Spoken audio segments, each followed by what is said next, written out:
आरव कोई असाधारण लड़का नहीं था। ना बहुत अमीर घर, ना कोई बड़ा सहारा। घर में रोज की बहसें थीं, पैसों को लेकर, जिम्मेदारियों को लेकर और भविष्य को लेकर। पिता बीमार रहते थे। माँ की आंखों में हर वक्त चिंता जमी रहती थी। करियर, वो शब्द आरव के लिए सिर्फ एक सवाल था जिसका कोई साफ जवाब नहीं था। लेकिन एक बात तय थी, आरव मेहनती था। दिन में छोटे मोटे काम, रात में किताबें। नींद से ज्यादा उसे डर इस बात का था कि कहीं जिंदगी यूं ही ना निकल जाए। इसी भाग दौड़ में उसकी जिंदगी में आई थी निधि। निधि कोई सपना नहीं थी, वो हकीकत थी जो आरव को कुछ पल के लिए अपनी परेशानियों से दूर ले जाती थी। दोनों एक दूसरे को समझते थे, बिना ज्यादा बोले। आरव उससे प्यार करता था, लेकिन प्यार के साथ डर भी था। एक दिन निधि ने पूछा, आरव, हम कब तक ऐसे ही चलेंगे? तुम्हारे पास कोई प्लान है?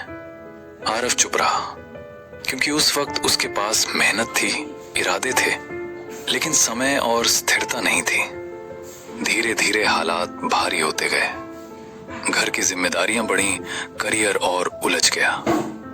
निधि के घर वाले भविष्य पूछने लगे और आरव के पास देने को सिर्फ वक्त था। वक्त जो किसी के पास रुकता नहीं। एक दिन निधि चली गई। ना कोई बड़ा झगड़ा, ना कोई शिकायत, बस एक थकी हुई मुस्कान और आखिरी लाइन, मैं तुम्हें खोना नहीं चाहती थी, लेकिन इंतजार करते करते खुद को खो रही हूं। उस दिन आरव ने सच में सब खो दिया, प्यार भी और भरोसा भी। लेकिन जिंदगी यही नहीं रुकी। आरव और ज्यादा डूब गया काम में। साल गुजरे, हाथों में छाले आए, आंखों के नीचे काले घेरे पड़े, लेकिन उसने रुकना नहीं सीखा। और एक दिन वही आरव जिसे कभी कोई सीरियस नहीं लेता था, एक सफल इंसान बन चुका था।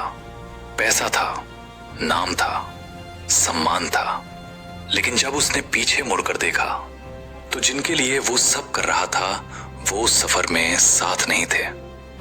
एक शाम किसी कैफे में उसे दूर से निधि दिखी। वो हंस रही थी, किसी और के साथ, शांत, सुकून में।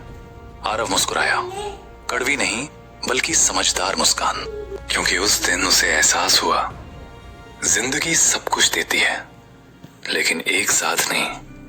कभी कामयाबी देर से आती है और कभी रिश्ते वक्त से पहले छूट जाते हैं। आरव सफल था, लेकिन जिस वक्त को जीतना था, वो हाथ से फिसल चुका था।